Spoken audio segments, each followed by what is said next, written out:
All right, guys, so now we're on Neighbor's screen, and yeah, let's kind of walk us through this map. What's different from this one compared to the others? So this is still a small map, but it's much more focused on close quarters combat. As you saw in Haven, we had mid to long range encounters all the time. We even dropped the sniper rifle. With this map, we're not going to drop that. We're going to drop a lot of Forerunner scatter shots and swords. Now, it's set on it's set on an abandoned UNSC mining platform that's been repurposed for the war effort, and just really good tight map. We're loving it inside. oh, they're running together! So some of the changes with Team Slayer you're seeing here is that even though this mode doesn't have the ordnance drops, the personal ordnance drop system, Yep. It still benefits from a lot of the new spawning systems that we've developed for Halo 4, all the new character models, everything we've been pushing for the multiplayer experience here with War Games.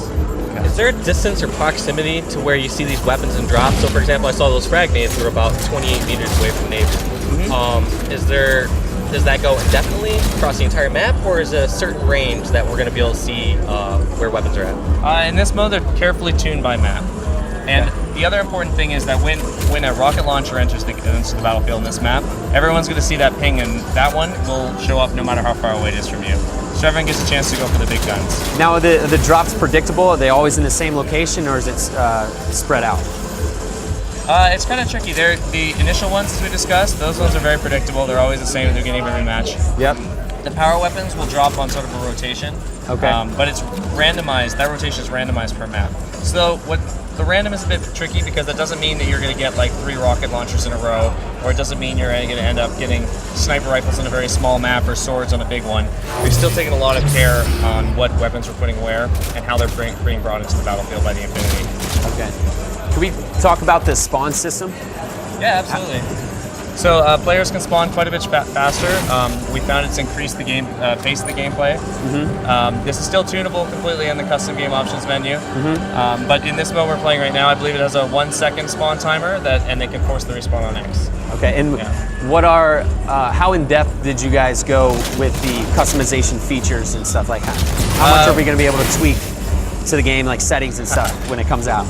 We are going to have a ton of customization options. We can't speak to exactly what they are or what they're going to be today, but we're very stoked to be happy with them. Awesome, awesome. And is Forge going to be similar, or are you allowed to talk about that? Forge. We can't say much more than that. Okay, but it will be back? It will be back. Okay, cool. Cool. All right, Neighbor, let's get some headshots and do some dirty work right here. That is the plan. That is the plan. So, all right, let's talk to Neighbor real quick, Walshy, and just kind of let him talk about his gameplay real quick. I noticed Neighbor was playing a little sneaky there, trying to go in for that sword kill. So, just still baiting in this game as well? I'm still baiting and switching, but now that I have Promethean Vision, I don't need another teammate to bait. I can just use my glass wall and techniques and just dominate with the sword. And what is your favorite weapon to use so far? What have you been using most? But I love using the battle rifles. There's so much nostalgia of shooting this gun. It was my favorite weapon in Halo 2. And it's just so nice to see it back. How do you like where it shows how the shots register? So those little hash marks right outside his cursor on the diagonal sides, it's showing every time that shot's registering. That's so important, especially for online play. You know, playing past Halo, it's like, all right, am I leading my shots enough? Am I not leading them enough? Has it helped you knowing where to aim and knowing how to aim in this game so far? Well, what I think will help is, especially while in theater mode, I'm very precise on where I put my last shot to try and finish a guy. And you know, this is really challenging for you, isn't it? This is tough. This is tough to talk and play at the same time, huh? It's very tough to play and talk. But if you know that the reticle comes up when the shots are connecting, it's going to make it so you don't know exactly where you need to put it reticle in certain situations. Yeah. You know this, Dave. We did the street to streets on constructs for like 4 hours. We did. We had to learn a long range, how to lead, where to lead. And I noticed all the time you're using Promethean. What else have you've been using? Let's see, frags, Promethean, and battle rifle. I've seen that quite a bit from even Kyle over there. I think using the exact same setup. Yeah, no. Here, ask that one more time, sorry. Have you mainly been doing battle rifle, Promethean, frag nades, that sort of loadout? Yeah, that's the loadout I go for. What I've been switching up is the secondary. I tried out the plasma pistol, trying to bring back the new combo, what they used to call it. But the plasma pistol isn't as devastating as it was. Get him! past 8 rounds. Come on! So it's Yeah, much harder to boy! give people the truth in this game, huh? It's much harder to give people the truth, definitely. All right, neighbor. Well, you guys lost the first game, and I don't want to distract you anymore and have you lose this game. Well, so. it's not me, it's Best Man. He had 23 deaths, so. Oh, well, let's go. Let's watch the best distract man's this screen guy. right now. Alright, guys. We'll harass him more. See if we can get him to 30 deaths this game. All right, best man. We're After here to you die right here, we're gonna ask you a couple questions. But down a lot. So what's going on? What were your first impressions of the game so far? And what kind of what questions do you have for Kevin? He's the War Games lead. My first impressions, I'm really liking the shooting. I got to get used to the movement a little bit with sprint being default and allowing to have armor abilities with sprint. So, question I had to ask is why does it sound like I'm World War II when I die? But that's the only thing so far. World War II. So the audio. Where does the game audio come from? Who designed your audio? And Well, the audio. We're still on an E3 build, so there's going to be a lot of more improvements to the audio as we get going. It's much louder. A lot of our weapons have been kicked up, which is giving them a higher impact on some of them. And there's still tuning and balance to be done, but we're stoked with the way it's developed. awesome. Best man, don't try to make excuses, man. Yeah, it sounds like it's dying. You dropped the negative bombs over here. Yeah, I did drop a couple, 20 bombs with my devs, but I'm just trying to get used. I'm just trying to test out all the different ones. I'm not sticking to just one thing. All right. So what loadout are you going to try out next? So far, we've seen a little bit of the carbine and a lot of the battle rifle. Would you be willing to show us something else? Yeah, I'll use a DMR next time I die, but I did the Covenant carbine a little bit. It seemed really good, sort of up close, mid range, but long range I sort of was like getting destroyed. So on a map like this, it seems like it's much close quarters. So Carbine should hold out all right on a map like this, being a closer quarter map. But on Haven, I could definitely see that struggling a bit because you have so many far different distance shots you have to be hitting. What are your first impressions on the DMR? Like, we really have seen most of the people using VR, so we need to get someone who has actually shot it around a bit. What's differences from like Halo Reach DMR? If you could give a couple.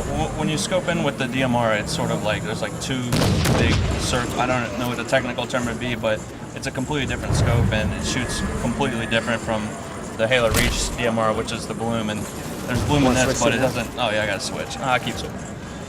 Keep it switched in my menu. There we go. But yeah, the scope is completely different, and I like it. The shooting long range, it feels like your shots register more than the VR. So long range DMR is pretty good. And how would you suggest shooting it? I mean, it's so hard to give first impression since you only got to play a little bit, but I used to notice like in Halo Reach, for example, I would do like 1-2 shots and then I would wait. I would have to let that bloom reset.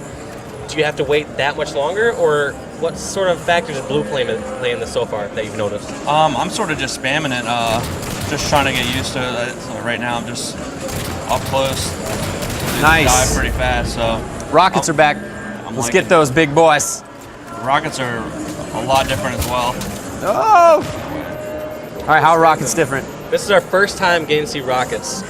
Kevin, what are some new things we should see about rockets? Still, obviously, one of the most powerful weapons, if not the most powerful weapon in the game. Well, for Halo 4, we've redone the audio and the sound, You went through the vent. and that was a bug.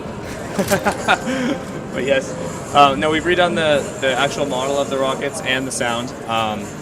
The timing's a bit different, but they're still the classic Halo rockets. It's still a UNEC weapon. We try to stay very true to form on those, and that one was dropped by our new ordnance system. So right before he picked it up, you saw that flash of it coming up. And I saw after he shot the rocket, there was a trail, so you could actually see where he's shooting the rockets from. Yes, actually, with the new with the new models, we've also got new effects on them. Okay. And did you guys do that for a reason, to kind of give away where the rocket, where the person shooting the rocket, give away his position, or? No, I wouldn't say it was a gameplay decision like that. I think we just looked at the sandbox as a whole, and we just wanted to visually refresh almost every aspect of it. And the sniper rifle especially, I think you'll start seeing that. Oh yes, I really want to see the sniper rifle. Oh, yeah, it's back in a big way. Okay. It'll drop every now and then on Haven if you play today, and definitely on Longbow. Okay, cool. And also on Longbow, it will become part of one of your personal ordnance options. So those personal ordnance options that you saw are Yeah. actually tuned by map. They're tuned by what? Tuned by map. Okay. So on the larger maps, you will start getting Splazer and sniper rifles available. And so you've been playing the game for a while now. What is your go-to loadout, or what loadout do you tend to use the most? Oh, for me, I'm Yeah, all what's about your the Thruster style? pack right now. I've been loving the Thruster pack and the BR just because I'm a Halo 3 fanboy. I cannot stop using that BR, getting that double tap. So that's for me. Sticking with that, and then I've been mixing up the armor mods a lot lately. Haven't really committed to anything. Okay. Yeah. Nice. And with the pistol, can we talk about the pistol a little bit? How's it operate compared to all the other pistols? Because it's always changed in every single The title. Magnum. Yeah, or the Magnum The set. E3 build is pretty faithful. I don't have too much to say about that one, but try it out for sure today. Okay, definitely. The loadout system, however, does let you customize your pistol. So some players are bringing it. I noticed they're spawning with the plasma pistol instead of that regular Magnum. There's a lot of people leaning towards that as well. I think we always have in mind that a lot of times we're using our primary weapon, and there's really no need to use our Magnum unless we get caught off guard and we're out of ammo already. So a lot of times I think these pro players are able to position themselves well enough or reload on the right time, so they haven't been using Magnum nearly as much. One of the cool things about it is once you start playing Infinity Slayer more and more, you can start comboing these things as you're describing, right? So if you want to get that combo of like switching to headshot for your Magnum, I mean the speed boost is a great example of something that makes that great. Now with speed boost, it not only makes you move faster, but it makes you swap your weapons faster. And we've got an armor mod for that as well. So, you really have to start looking at the sandbox as a whole and the new loadout system for Halo 4 and how you can start creating these gameplay setups that fit your style.